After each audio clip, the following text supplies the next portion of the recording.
smile to your face while secretly destroying your reputation behind your back. Today I'm exposing the hidden tactics of character assassins, how to spot them before they target you, and the one phrase that stops them cold. I'm Rob Ligori, and I was intimately intertwined with two different character assassins in my life who walked away with all of my friends, even some of my family members, as trophies. Hurt people often hurt people. The unresolved pain from unforgiveness often creates a bitter character assassin. Character assassins have a distorted perspective. They often see threats and slights where none exist, leading them to respond defensively or aggressively to innocent interactions. The constant and mounting unforgiveness makes them emotionally volatile, leading to sharp words, cruel comments, or unnecessarily harsh treatment of others. They have a twisted sense of justification. They think, I was hurt, so it's okay if I hurt others. Becomes their unconscious logic. They love to gossip and take pleasure in others' misfortunes. They master the art of destroying reputations. While doing this, they momentarily feel like they're transferring their suffering to another person, and usually they choose safe targets. They have powerful desires for revenge, fantasy fulfillment. Since direct confrontation might be impossible or unsuccessful, character assassination becomes a form of indirect revenge that feels safer but still inflicts massive and permanent damage lasting years. In other words, character assassins become social vigilantes. Because character assassins operate just like vigilantes, we need to understand their distinct mindset. They become a self-appointed judge and jury. They've decided that they have the authority to determine who's guilty, what the punishment should be, and when to execute it, all without any legitimate authority or due process.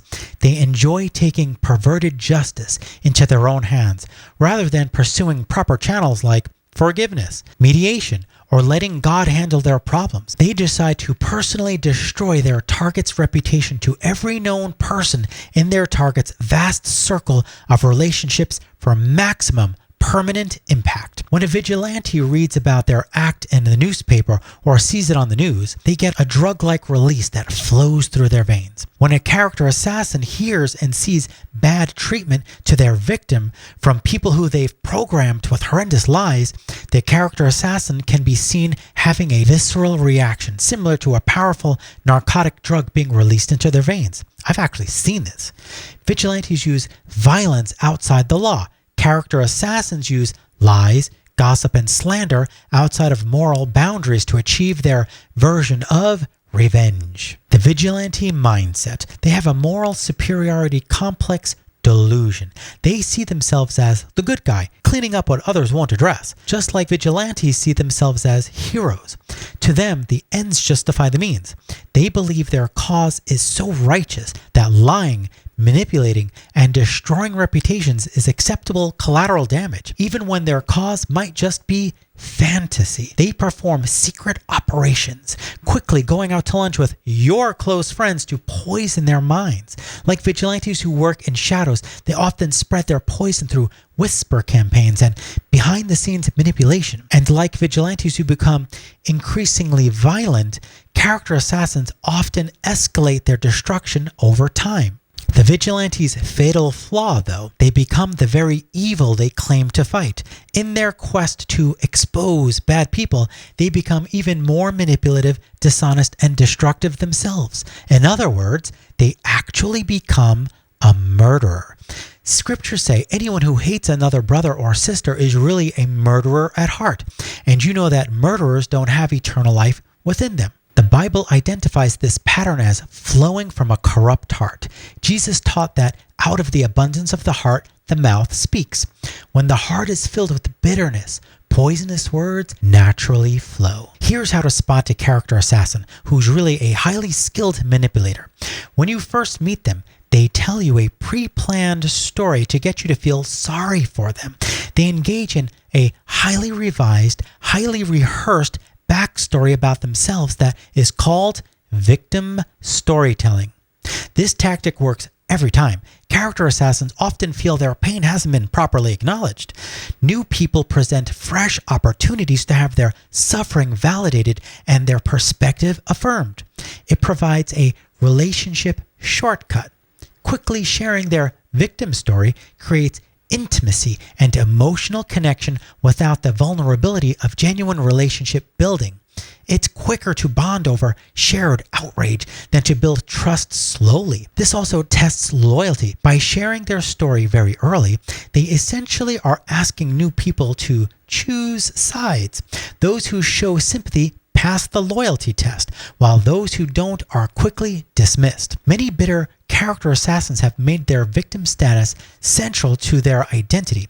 Retelling their story to new people reinforces this self-concept and keeps their narrative alive. Each retelling can provide temporary emotional release and the comfort of having someone listen and provide fresh sympathy. Using victim status to gain sympathy and control relationships reflects a manipulative heart rather than genuine love, which they despise and absolutely have none of. How victim stories cast psychological witchcraft. Victim stories bypass discernment by triggering powerful psychological responses. They flood us with empathy that overrides critical thinking. Our hearts engage before our minds can evaluate. They force a false choice. Believe them, be compassionate, or question them, be heartless, pressuring us to accept their narrative to prove we're good people. We naturally lower our guard around wounded people and feel biological urges to rescue them. Once we hear their story, we feel obligated to support them or risk adding to their victimization. They make supporting them feel righteous, while questioning them feels like siding with evil. Emotional specific stories feel more trustworthy than they actually are. They weaponize our Christ-like compassion and godly instincts for ungodly purposes. Like Satan, appearing as an angel of light, they present as innocent victims while being spiritual predators. They use enough reality to make their deception believable. How the spell works in steps. They emotionally overwhelm you, which leads to gives you moral pressure, which leads to creates a special bonding, which leads to creates obligation, then performs critical thinking shutdown, which then equals recruitment completion. Look for patterns. One victim story might be legitimate. A constant stream is a red flag. Remember that true victims don't typically weaponize their status for ongoing manipulation. Here are red flags for new acquaintances. Number 1, sharing deeply personal victim stories unusually early in the relationship. Number 2, expecting immediate emotional investment in their pain. Number 3, becoming angry or distant if your sympathy doesn't start flowing. Number 4, making their victim status the primary topic of conversation. And number 5, using their victim story to justify ongoing negative behavior. Character assassins who use victim storytelling with new acquaintances are typically hoping to exploit several things. They want others to carry the burden of their unprocessed and highly volatile emotions. New people become unpaid therapists, expected to listen, validate, and emotionally support without reciprocation. They're seeking loyalty and alliance. They're recruiting soldiers for their cause. Once someone shows sympathy, bitter people turned character assassins expect ongoing support in their grievances and expect these alliances to take their side in future conflicts. They know that victim status also comes with special treatment. They may expect others to make exceptions for them, roll out the red carpet for them, give them extra help, do favors for them, invite them places, shower them with attention, or divert special opportunities from others to themselves, or simply just create a sympathy reservoir out of you. They gain social capital. They use their victim story to gain social standing, mass sympathy, and attention. In some circles, being the most wounded person grants a form of social currency, control, and power. By making others feel sorry for them, they gain emotional leverage.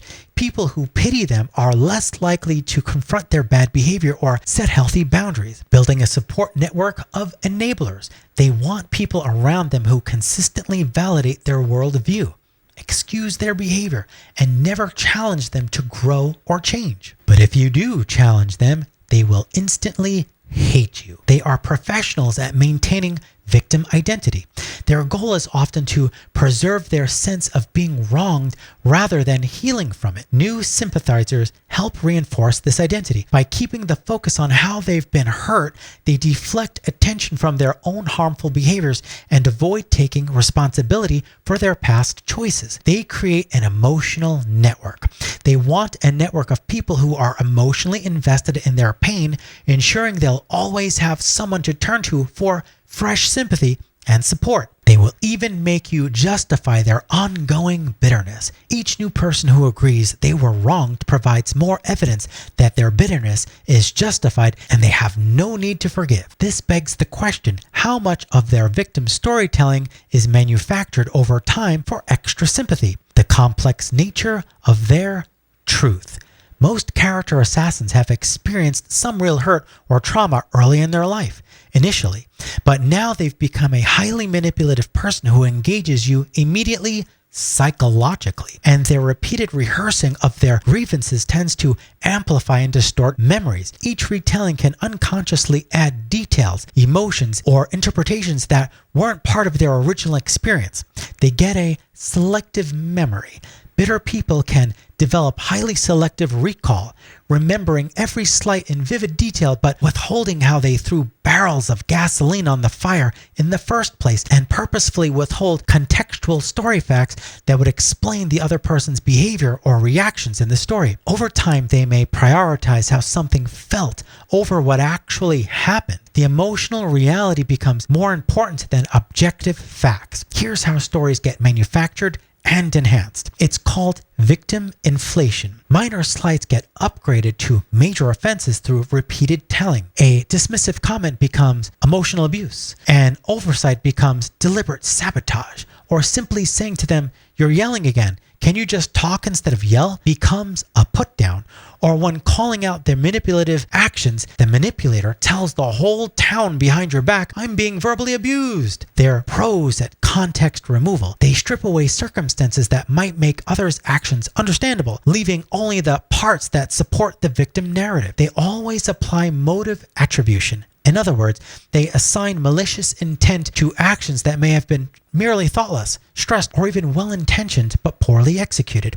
As always, their story exhibits timeline compression. Multiple small incidents over years may get compressed into a single narrative of sustained persecution. They read their new audience based on how warm this audience is to them, and they apply audience adaptation. They may consciously or unconsciously adjust details based on what gets the strongest sympathetic response from different listeners. Here are some red flags for discernment of the manipulator character assassin. Stories that seem disproportionately dramatic for the described relationships. Complete absence of any personal responsibility or contribution to conflicts. Everyone else in their stories being entirely villainous while they remain entirely innocent. Details that change or escalate with each telling. Reluctance to provide specific verifiable details when pressed, or anger when their version of events is questioned or others' perspectives are considered. Remember that scripture encourages wisdom in evaluating claims.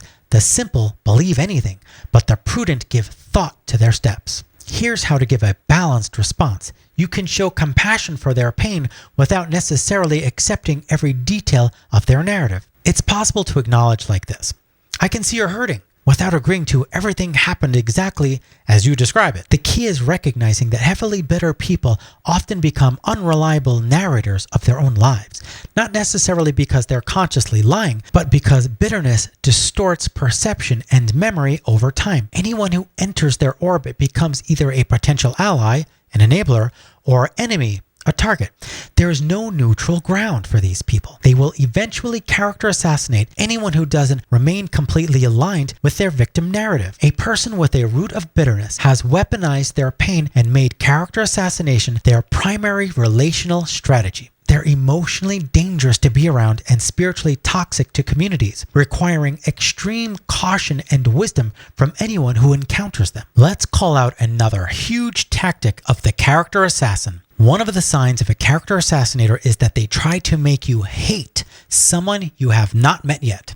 This is one of the most telltale signs of a character assassin, trying to make you hate someone you haven't met yet is a classic manipulation tactic that serves several purposes for them. A preemptive strike. They want to poison your mind against their target before you can form your own opinion. If you meet the person with preconceived negative ideas, you're more likely to interpret neutral actions negatively. Ally recruitment. They're essentially asking you to join their side in a conflict before you even understand what the conflict is about. Control your social connections. By making you hate their enemies, they limit your ability to form independent relationships that might threaten their narrative. Validation seeking. If they can get you to hate someone based solely on their word, it validates their own hatred and makes them feel justified. Information warfare. They want you to be primed to see their target as the villain so that if conflicts arise, you'll automatically side with the character assassin. So here are some healthy responses, but expect to be instantly hated. When someone tries to make you hate someone you haven't met yet, you can say, I prefer to form my own opinions about people, or I'll keep that in mind, but I'd like to give everyone a fair chance, or that sounds like something between you and them, or I appreciate the concern, but I'll judge for myself. So even though the fires of hell just shot out of their eyes straight at you, they now know they can never touch you psychologically. It's just like lifting up a crucifix to a real vampire. So if they react poorly to your refusal to pre-hate their target, you've learned everything you need to know about their character. Healthy people understand that others should form their own opinions about people. This tactic is so manipulative, evil, and destructive that it's often sufficient grounds to seriously question someone's trustworthiness and consider distancing yourself from them. Now you might be thinking, is parting ways with this type of person also slightly provocative to them? Totally. Yes. Parting ways with a bitter character assassinating person is often highly provocative to them because it threatens their entire system of control and validation. Scriptures say when a bird sees a trap being set, it stays away. Why separation triggers them. Abandonment wounds. Most bitter people have deep abandonment issues. Your withdrawal activates their core fear and rage. Loss of control. They lose their emotional supply and their audience, which feels threatening to their carefully constructed narrative. Exposure fears. Your departure might signal to others that their behavior is problematic, threatening their social standing. Validation withdrawal. They lose someone who is providing the sympathy they desperately crave. Betrayal narrative. They'll likely reframe your healthy boundary setting as betrayal, adding you to their list of people who wronged them. Now you're probably thinking, how do I part ways with a character assassin without having them set their sights on me? Here are some strategic withdrawal approaches. The gradual fade. Very, very slowly become less available rather than making a quick dramatic exit. Don't do that. Respond less frequently. Take longer to reply. Become busy more often. Then there's emotional distancing. Remain polite but become less emotionally engaged. Use phrases like, I'm sorry you're going through that, instead of deep sympathy. Redirect to professionals. It sounds like you're dealing with some really deep pain. Have you considered talking to a counselor or a therapist about this? Or use the gray rock method. In other words, become boring and unresponsive. Give minimal reactions, short responses, and don't provide the drama or emotional investment that they're seeking. Avoid explanations. Don't explain why you're pulling back. Explanations give them ammunition and something to argue against. Here's what not to do. Don't give them closure conversations about why you're ending the relationship. Don't criticize their behavior or try to give them insight. Don't even defend yourself if they start spreading rumors about you. Don't try to explain your side to mutual friends preemptively either. If they do target you, stay calm and dignified. Don't respond emotionally or defensively, as this feeds their narrative and gives them more material. Document everything. Keep records of any threats, false accusations, or harassment. Don't defend yourself publicly. This often makes you look guilty and gives their lies more attention. Trust authentic relationships. Real friends who know your character shouldn't or won't believe unfounded accusations. Consider limited legal consultation if the character assassination becomes severe harassment or affects your employment. Jesus himself warned that following him would sometimes require leaving unhealthy relationships. Sometimes the most loving thing you can do is remove yourself as an enabler of someone's destructive pattern. The key is making your exit so unremarkable and gradual gradual that they don't even realize they should be angry about it until you're already safely distanced. And again, remember that true victims don't typically weaponize their victim status for ongoing manipulation. They seek healing, resolution, and moving forward, not endless sympathy and ally recruitment for character assassination campaigns. All right, everyone, this was long. I hope that this was fruitful, though. Let me know what you think in the comments below. Was this study fire or not? I'm Rob Ligori. Till next time.